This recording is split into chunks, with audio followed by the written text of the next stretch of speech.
اے نبی صلی اللہ علیہ وآلہ وسلم، کیا تمہارے پاس ان جھگڑنے والوں کی بھی خبر آئی ہے جب وہ دیوار پھاند کر اندر داخل ہوئے؟ جس وقت وہ داؤد کے پاس آئے تو وہ ان سے گھبرا گئے۔ انہوں نے کہا کہ خوف نہ کیجیے، ہم دونوں کا ایک مقدمہ ہے کہ ہم میں سے ایک نے دوسرے پر زیادتی کی ہے، تو آپ ہم میں انصاف سے فیصلہ کر دیجئے اور بے انصافی نہ کیجیے گا اور ہم کو سیدھا راستہ دکھا دیجئے۔ بات یہ ہے کہ یہ میرا بھائی ہے، اس کے ہاں 99 دمبیاں ہیں اور میرے پاس ایک دمبی ہے۔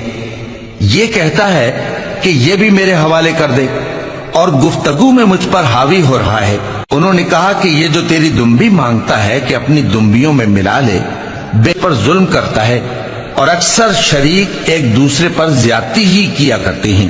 ہاں، جو ایمان لائے اور عمل نیک کرتے رہے، اور ایسے لوگ بہت کم ہیں۔ اور داؤد نے خیال کیا کہ اس واقعے سے ہم نے ان کو آزمایا ہے، تو انہوں نے اپنے پروردگار سے مغفرت مانگی اور جھک کر سجدے میں گر پڑے اور اللہ کی طرف رجوع کیا، تو ہم نے ان کو بخش دیا، اور بے شک ان کے لیے ہمارے ہاں قرب اور عمدہ مقام ہے۔ اے داؤد، ہم نے تم کو زمین میں خلیفہ بنایا ہے، تو لوگوں میں انصاف کے فیصلے کیا کرو اور خواہش کی پیروی نہ کرنا کہ وہ تمہیں اللہ کے راستے سے بھٹکا دے گی۔ جو لوگ اللہ کے راستے سے بھٹکتے ہیں ان کے لیے سخت عذاب ہے، اس لیے کہ انہوں نے حساب کے دن کو بھلا دیا۔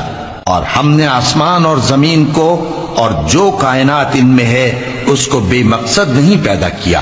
یہ ان کا گمان ہے جو کافر ہیں، سو کافروں کے لیے دوزخ کا عذاب ہے۔